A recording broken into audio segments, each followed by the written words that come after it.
1984, parte 4. Winston percorreu com o olhar o comodozinho esquálido que ficava em cima da loja do Sr. Charrington. Ao lado da janela, a cama imensa estava arrumada com cobertores puídos e um travesseiro sem fronha. O relógio antiquado, com o mostrador de 12 horas, tic-taqueava sobre a borda da lareira. No canto, sobre a mesa de abas dobráveis, o peso de papéis de vidro que ele comprará em sua última visita luzia suavemente na semi-escuridão. No guarda-fogo, viam-se um velho fogareiro a querosene, uma panela e 2 xícaras, tudo fornecido pelo Sr. Charrington. Winston acendeu o fogareiro e pôs um pouco de água para ferver. Trouxeram um envelope cheio de café Victor e algumas pastilhas de sacarina. Os ponteiros do relógio marcavam 7h20 e eram, de fato, 19h20.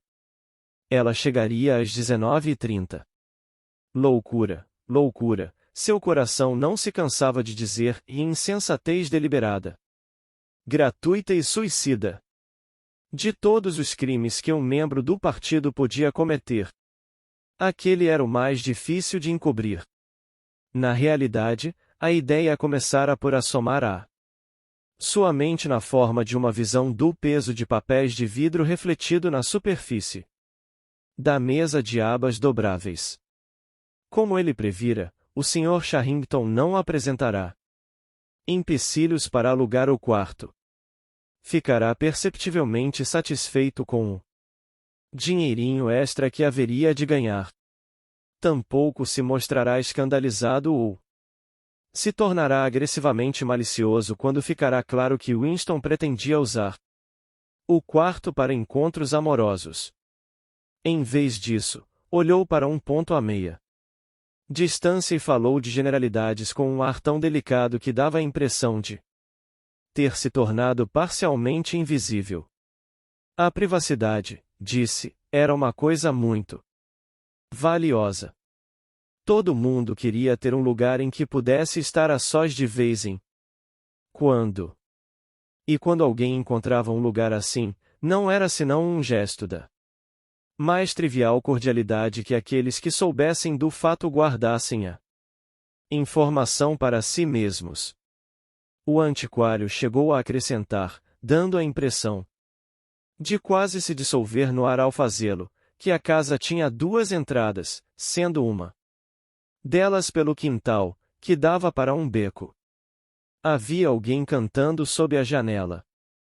Protegido pela cortina de musselina, Winston olhou para fora. O sol de junho ainda brilhava alto no céu, e no pátio ensolarado. Uma mulher gigantesca, sólida como um pilar normando, com braços fortes e vermelhos e avental de tecido grosseiro em volta da cintura, andava pesadamente de lá para cá entre uma tina e um varal, pendurando uma série de quadrados brancos, que Winston identificou como fraldas de bebê. Sempre que sua boca não estava entupida com pregadores de roupa, ela se punha a cantar num contralto vigoroso. Era um capricho e nada mais. Doce como um dia de abril. Mas seu olhar azul de anil roubou para sempre a minha paz. Fazia várias semanas que só se ouvia aquilo em Londres. Era uma das inúmeras canções, todas muito parecidas, compostas para uso dos proletas por uma subseção do departamento de música. Os versos eram elaborados, sem nenhuma intervenção humana, por um instrumento conhecido como versificador. Porém o canto da mulher era tão melódico que transformava aquela bobagem, aquela porcaria intragável, num som quase agradável. Winston ouvia a mulher cantando, o ruído produzido pelo atrito de seus sapatos nas lajes, os gritos das crianças na rua e, em algum lugar muito longe, o ronco surdo do trânsito, e ainda assim o quarto parecia curiosamente silencioso, graças à ausência da teletela. Loucura, loucura, loucura, tornou a pensar. Era inconcebível que pudessem frequentar aquele lugar por mais do que algumas semanas sem ser descobertos. Mesmo assim, a ideia de terem um esconderijo que fosse realmente só deles, um quartinho de fácil acesso, representará para ambos uma tentação forte demais. Depois da visita ao campanário da igreja, haviam passado algum tempo sem conseguir organizar novos encontros. O período de trabalho fora drasticamente ampliado em virtude dos preparativos para a Semana do Ódio. Ainda faltava mais de um mês, mas a enormidade e a complexidade do evento exigiam de todos cotas extras de trabalho. Por fim, Winston e Julia conseguiram uma tarde livre no mesmo dia. Tinham combinado voltar à clareira no bosque. Na noite da véspera, encontrarão-se rapidamente na rua. Como de hábito, ao se aproximar de Julia em meio à multidão, Winston mal olhou para ela, porém ao vê-la de relance, achou-a mais pálida que de costume. Nossos planos furaram, murmurou ela, tão logo lhe pareceu seguro falar. Não. Vai dar amanhã. Como assim? Amanhã à tarde. Não vou poder ir. Por que não? Ah, o de sempre. Começou mais cedo desta vez. Por alguns instantes, Winston ficou profundamente encolerizado. Ao longo daquele mês, desde que haviam começado a se relacionar, a natureza do desejo que sentia por ela se modificara. No começo a coisa era muito pouco sensual. Na primeira vez, o sexo tinha sido apenas e tão somente um ato da vontade. Mas depois da segunda vez tudo se modificara. Ele, ou o ar em volta dele, parecia ter se impregnado do cheiro do cabelo de Julia, do gosto de sua boca, da maciez de sua pele. Ela se tornará uma necessidade física, e algo que ele não apenas desejava, mas a que sentia ter direito. Quando Julia disse que não poderia ir ao encontro, Winston teve a sensação de que ela o estava enganando. Naquele exato momento, porém, a multidão empurrou um de encontro ao outro e as mãos deles acidentalmente se encontraram. Julia apertou de leve a ponta dos dedos de Winston, um toque que parecia ser um convite não ao desejo, mas à afeição. Winston pensou que, quando um homem vivia com uma mulher, um contratempo como aquele devia ser uma ocorrência natural, recorrente, e uma ternura profunda, como não havia sentido por ela antes, de súbito. Se apossou dele. Desejou que fossem um casal com 10 anos de vida em comum.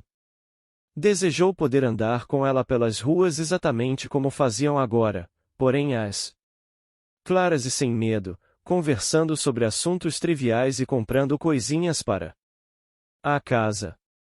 Desejou sobretudo dispor de um lugar qualquer onde pudessem estar a sós, sem sentir a obrigação de fazer amor toda vez que se encontrassem.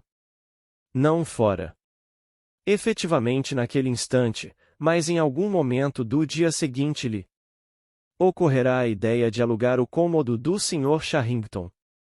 Quando fez a sugestão a Julia, ela concordou com uma rapidez inesperada. Ambos sabiam que era uma imprudência.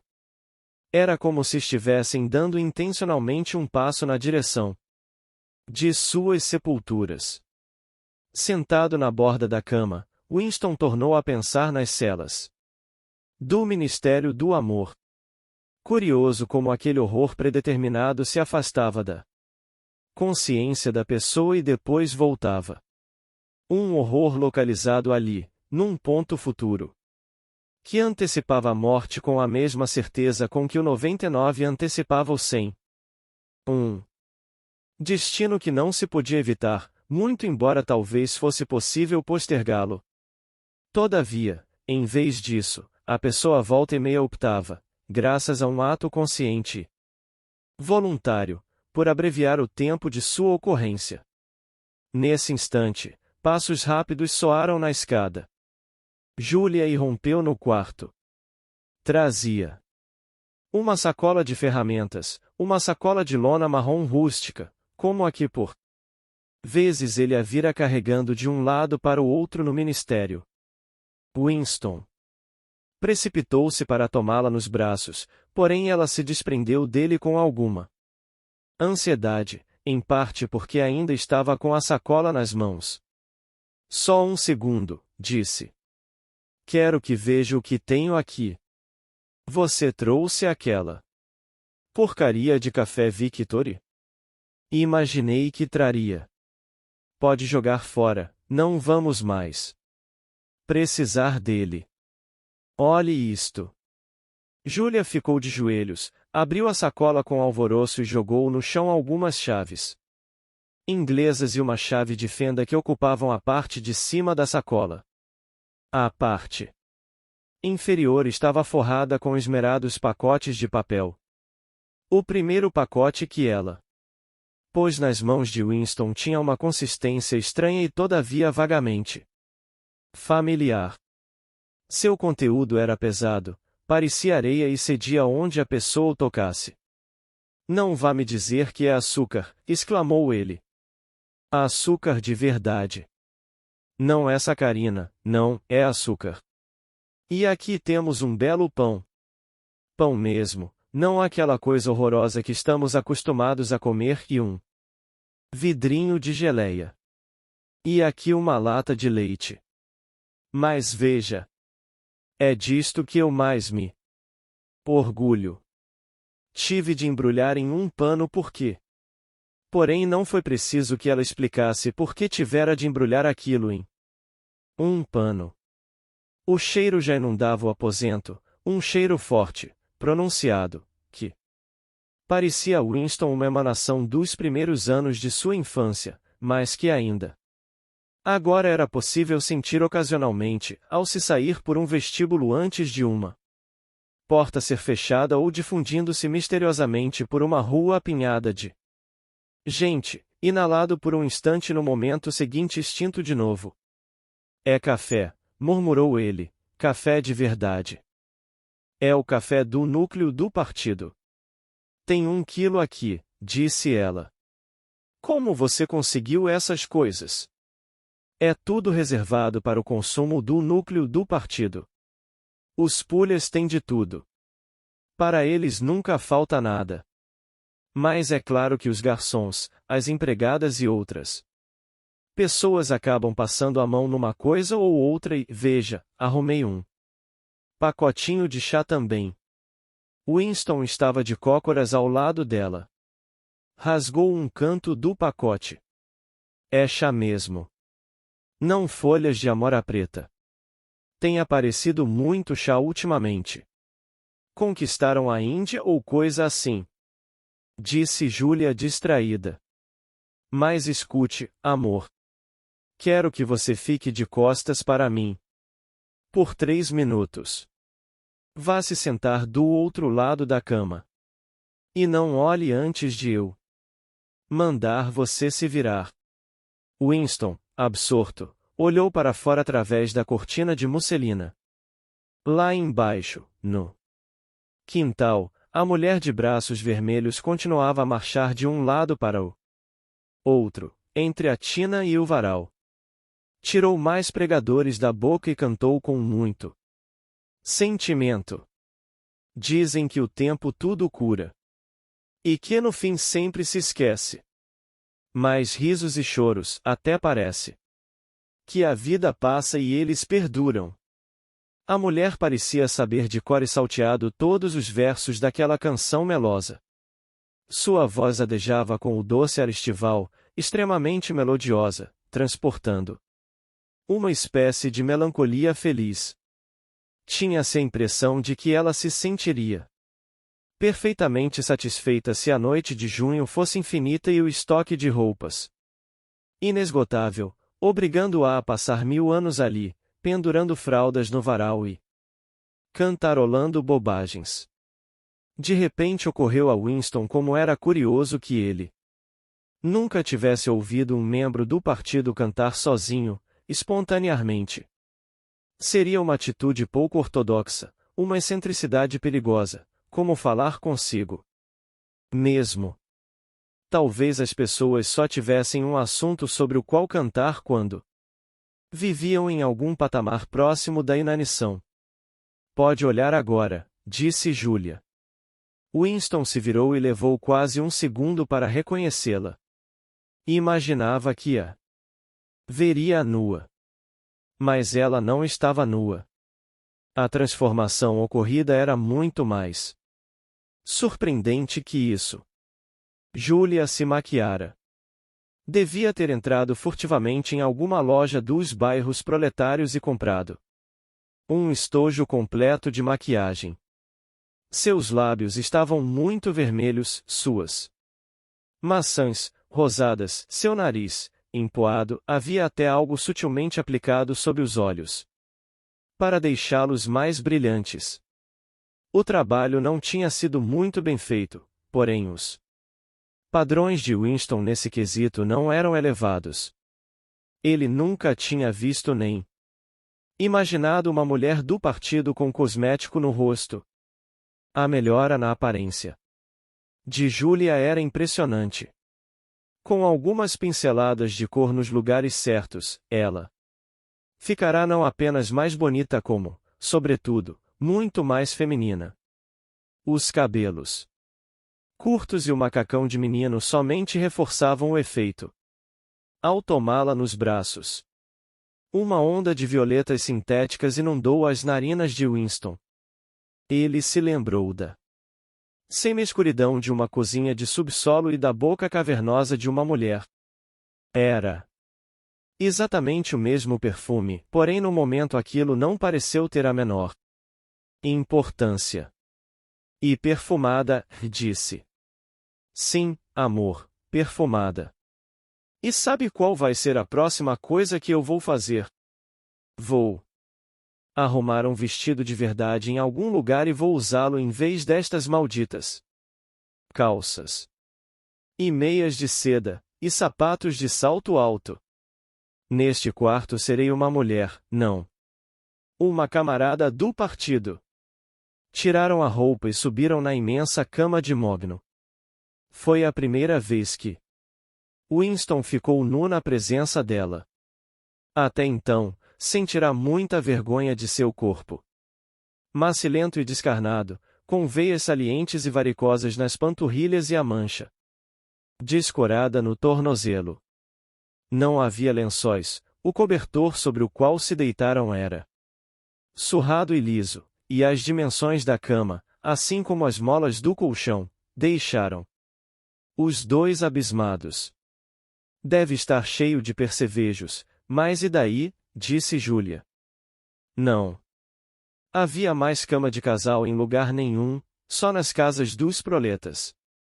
Na infância, Winston por vezes dormira numa cama de casal, Julia, até onde se lembrava, jamais se deitara numa. Pouco depois, adormeceram. Quando Winston acordou, os ponteiros do relógio marcavam quase 9 da noite. Não se mexeu, pois Julia dormia com a cabeça apoiada em seu braço. A maior parte da maquiagem se transferira para o rosto dele, ou para o travesseiro, porém uma leve nódoa de ruge ainda revelava a beleza de seu malar. Um raio amarelo do sol poente passava pelo pé da cama e iluminava a lareira, onde a panela de água estava em franca ebulição. No quintal, a mulher já não cantava, porém ainda se ouviam os gritos das crianças na rua. Impossível que tivesse havido um tempo em que tudo aquilo parecesse corriqueiro. Julia despertou.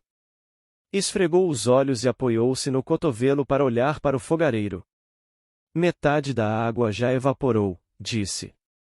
Vou me levantar e fazer um café num instante. Temos 1 hora. A que horas apagam as luzes no seu prédio? Às 11h30. Na pensão é às 11. Mas a gente tem que chegar antes disso porque... Ei! Sai daí! Bicho nojento! Júlia se curvou de repente na cama, pegou um sapato no chão e o arremessou na direção de um dos cantos do quarto com um movimento brusco do braço, feito um menino, o mesmo movimento que Winston a vira fazer ao atirar o dicionário em Goldstein, naquela manhã, durante os 2 minutos de ódio. Que foi? Perguntou, surpreso. Um rato. Eu vi quando ele pôs o focinho asqueroso para fora do lambri. Tem um buraco ali embaixo. Pelo menos dei um bom susto nele. Ratos, murmurou Winston. Neste quarto? Estão em todos os lugares, disse Júlia com indiferença, tornando a se deitar. Já apareceram até na cozinha da pensão. Algumas áreas de Londres estão infestadas deles. Sabia que eles atacam as crianças? Atacam mesmo. Há ruas em que as mães não se atrevem a deixar os bebês sozinhos nem por 2 minutos. São uns ratões marrons, esses que atacam. E o pior é que eles sempre... Por favor, pare, disse Winston, fechando os olhos com força. Querido. Você está pálido. Está se sentindo mal? Esses bichos deixam você com náuseas? Um rato. O pior dos horrores que há no mundo. Júlia estreitou-se contra ele e o cingiu com as pernas, como se pretendesse tranquilizá-lo com o calor de seu corpo. Winston não abriu imediatamente os olhos. Tivera por alguns instantes a sensação de estar de volta a um pesadelo que desde a infância o afligia ocasionalmente. Era sempre mais ou menos a mesma coisa.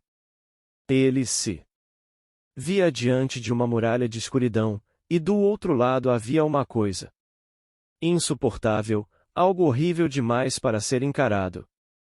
No sonho, seu sentimento mais profundo era sempre o da autoilusão, porque no fundo ele sabia o que havia atrás da muralha.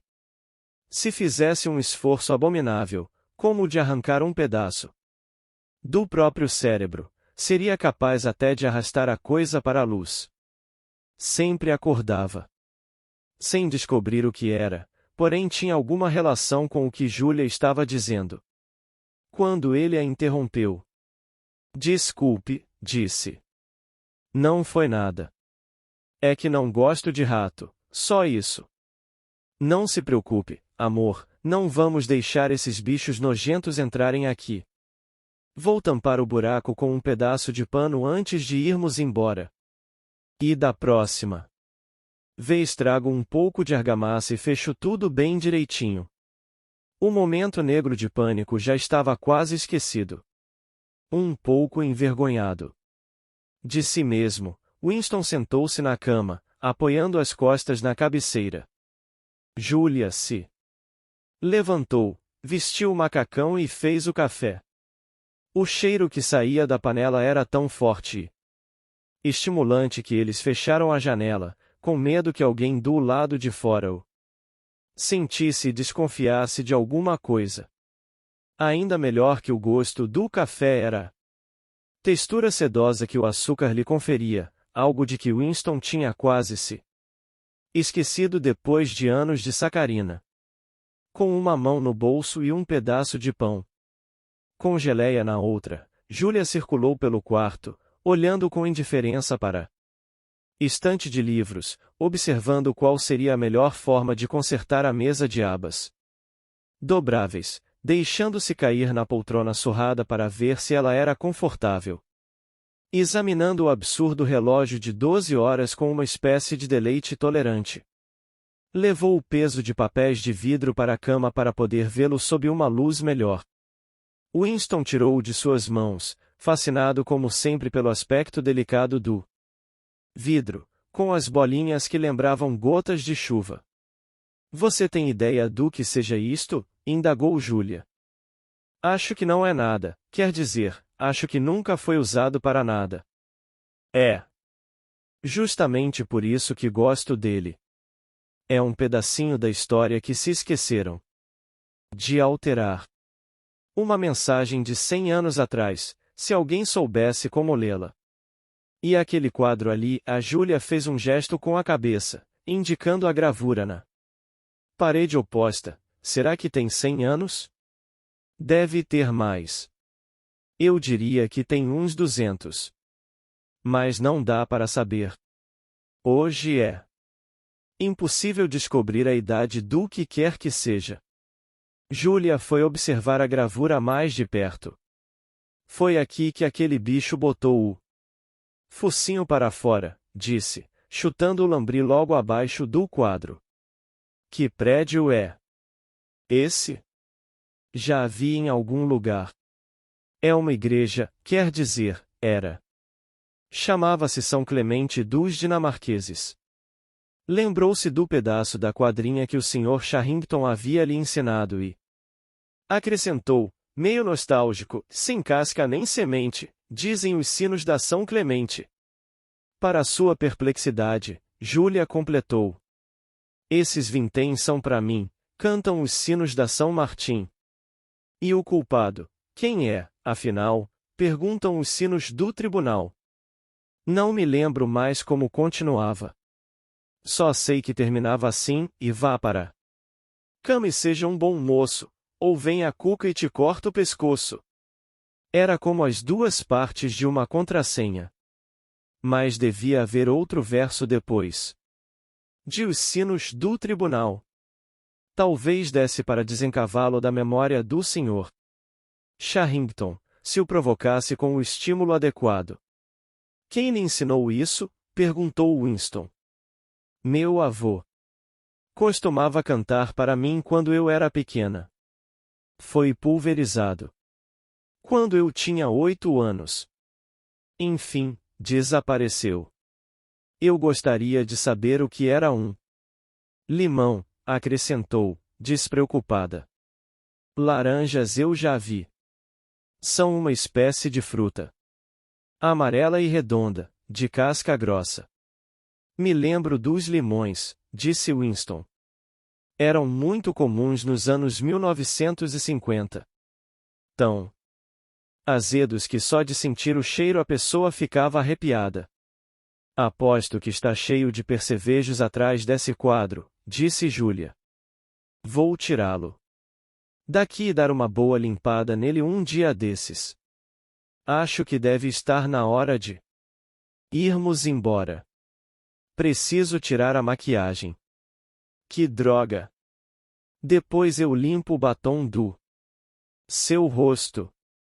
Winston permaneceu mais alguns minutos deitado. O quarto estava escurecendo. Virou-se para a luz e ficou admirando o peso de papéis de vidro. A fonte inesgotável de interesse não era o fragmento de coral, mas o próprio interior do vidro.